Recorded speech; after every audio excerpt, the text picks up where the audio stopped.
All right, so this week's just gonna be a quick update. I didn't get a whole lot done physically on the airplane. I went up to Torrance on Tuesday.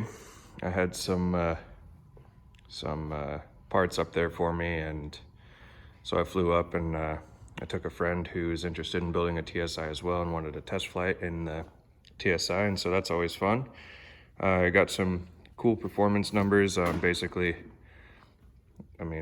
nothing that we didn't already know. Saw pretty much what we expected. The thing flies amazing. It's such a great plane. But anyway, one of the things I noticed when I was up there is I moved a nose wheel assembly to the engine mount that was off of the airplane, and it rotates so nice and smooth. And so mine was not quite like that. They said that when they make the engine mount, it's in two pieces, the top and bottom, and when they join them, there's a little bit of misalignment.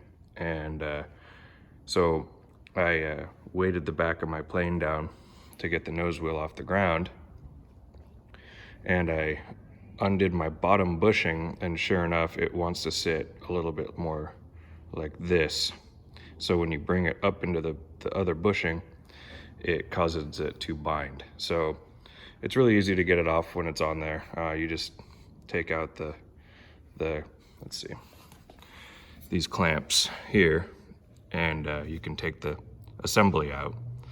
And John said what they do is they just very slightly file the bushing so that maybe the top side of this and the bottom side of the bottom, or the front side of the bottom, so that it's able to sit more like this. And so just very, very slowly, a little bit of material at a time, I take the nose wheel off and I sand it down, put it back on, see if it's moving more freely, and it just moved ever slightly more freely each time.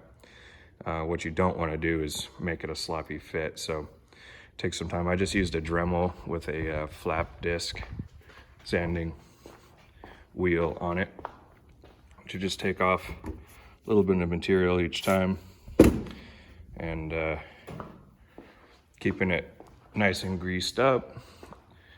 It eventually I got it to rotate freely, and then they told me how to install the wheel pants, because there are no pre-marked holes for them. So what you do is you file down M5 bolts and put them in backwards through the riv nuts, so that there's a point coming on the outside and the outside. And you drill it so that the wheel pant fits together and off of the plane. And then you put it on like this, and then when you have it all lined up, it's actually all lined up perfectly right now, you just give it a tap and a tap, and it should leave a mark on the wheel pant where the holes need to be drilled.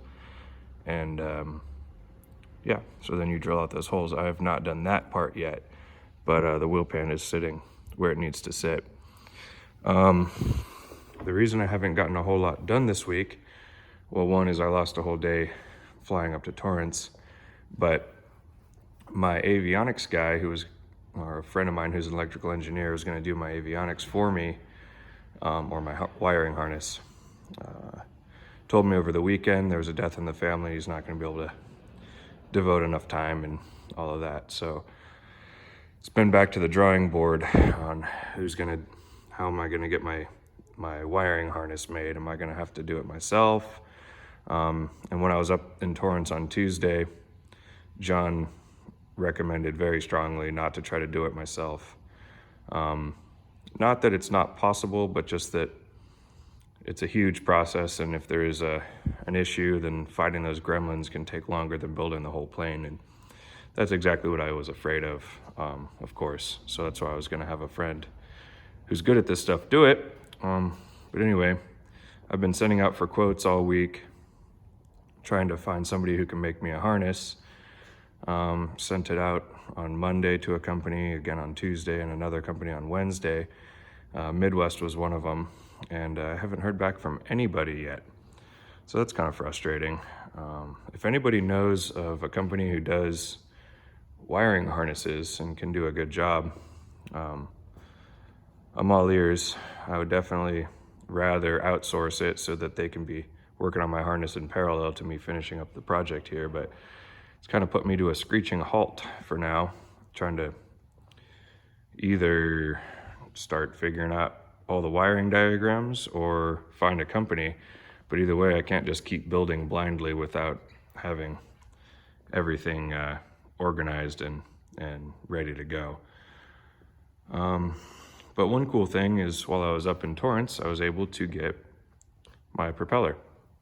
So it comes, well, now I've kind of opened it up to show, but the spinner comes mounted to this plate, and I took it off kind of just to look at it, but there's not a whole lot of interesting stuff with the spinner. I need to mount the spinner to the engine here so that I can fit the cowlings. And so that's the main reason I needed the propeller now. So you put the spinner on, and then the cowling has to line up perfectly with it. So you can't drill the holes for the cowlings until you have your propeller, or at least a jig that shows you the diameter of the spinner and the location of it. But yeah, now I have that. So hopefully next week I can get the cowlings lined up if I can solve this avionics issue. But yeah, the propellers come really well packaged. Obviously, they're really nice. The blades are beautiful, just absolutely beautiful. And with that nickel leading edge, the 3-blade propeller on these just looks so cool. And so I took out the electronics just to take a look, and the unit here for the panel, and all the wiring harnesses come pre-wired for the propeller and the control module. So yeah, it all looks pretty good.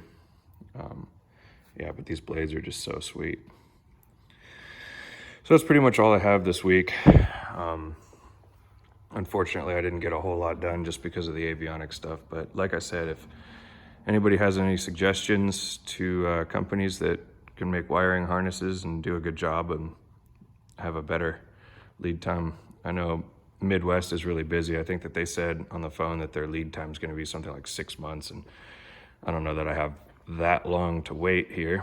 My plane will be sitting for 3 months done and just waiting for avionics if that's the case. So, but anyway, yeah, if anybody knows of any avionics companies, I'm all ears, and I'd love to find out, especially since the 3 that I've contacted haven't even gotten back to me in a week. So that's it for this week. I will hopefully have a lot more to report next week.